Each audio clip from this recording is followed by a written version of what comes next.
Penyuluhan agama Islam merupakan tugas yang dilaksanakan oleh seorang penyuluh agama Islam. Penyuluh agama Islam adalah mitra bimbingan Direktorat Jenderal Bimbingan Masyarakat Islam sekaligus sebagai ujung tombak dalam pelaksanaan tugas membimbing umat Islam dalam mencapai kehidupan yang bermutu dan sejahtera lahir batin. Depak, 2003/17.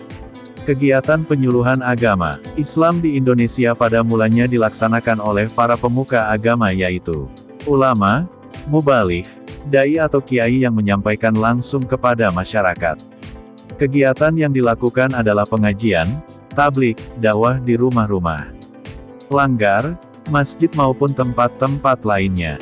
Materi yang disampaikan dalam penyuluhan agama Islam selain khusus tentang agama juga disampaikan tentang masalah kemasyarakatan dan bimbingan dalam kehidupan sehari-hari.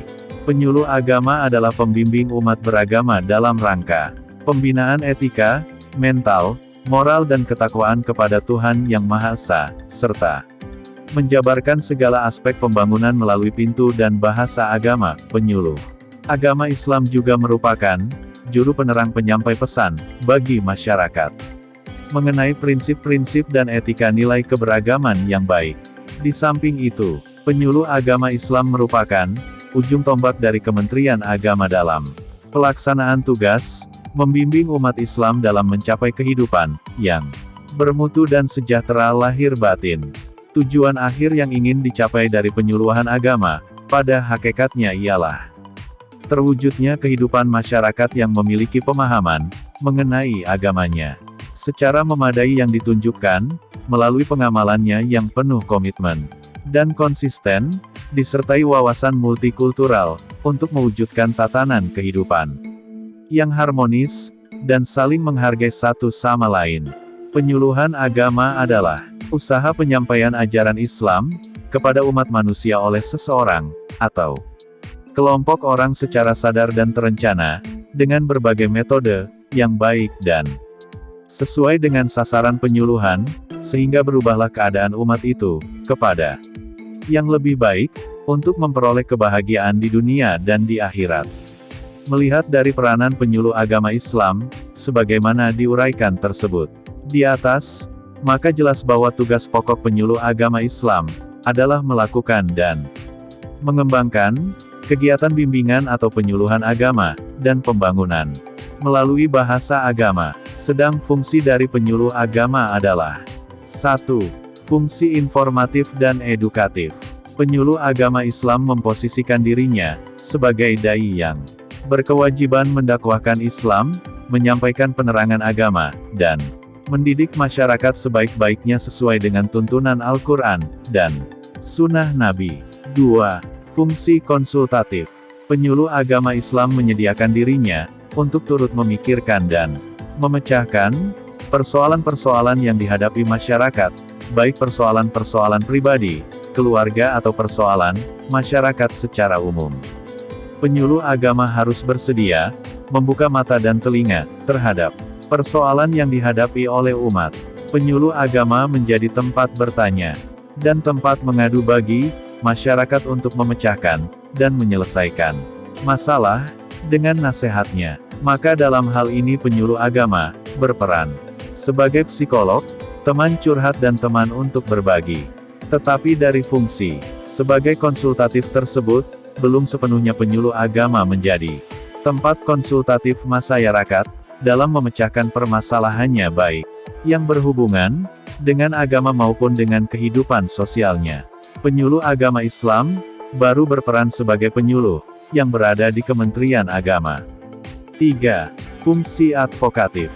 Penyuluh agama Islam memiliki tanggung jawab moral dan sosial untuk melakukan kegiatan pembelaan terhadap umat masyarakat binaannya terhadap berbagai ancaman, gangguan, hambatan dan tantangan yang merugikan akidah, mengganggu ibadah, dan merusak akhlak. Fungsi advokatif penyuluh agama selama ini memang belum mampu seluruhnya dapat diperankan oleh penyuluh agama, di mana banyak kasus yang terjadi di kalangan umat Islam sering tidak dapat kita bela, misalnya dalam kasuistik yang berhubungan dengan politik, keadilan sosial atau penggusuran, bahkan sampai upaya pemurtadan yang berhubungan dengan perkawinan, sehingga persoalan yang dihadapi tidak dapat diselesaikan dengan baik. Dirjen Bimbaga Islam, 2004/23.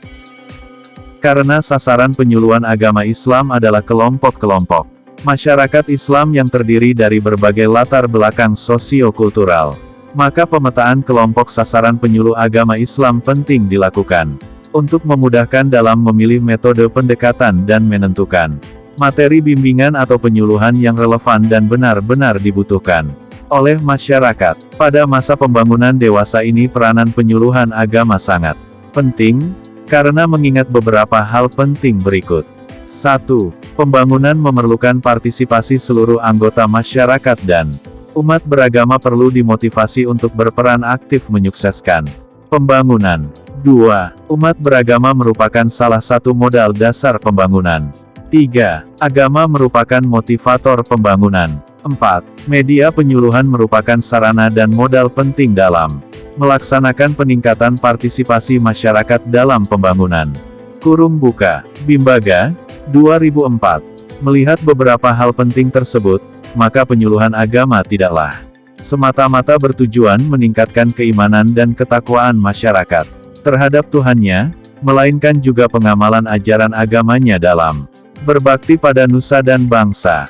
Dalam perkembangannya penyuluhan agama Islam dilaksanakan oleh penyuluh agama Islam yang secara struktural ada di dalam Kementerian Agama. Dalam pelaksanaan kegiatannya penyuluhan agama Islam dibedakan menjadi dua, yaitu penyuluh agama Islam non-PNS dan penyuluh agama Islam PNS. Penyuluh agama Islam non-PNS atau dikenal dengan istilah penyuluh agama honor berasal dari masyarakat, pakar agama dan guru ngaji, yang keberadaannya diatur melalui Keputusan Menteri Agama RI Nomor 791 Tahun 1985.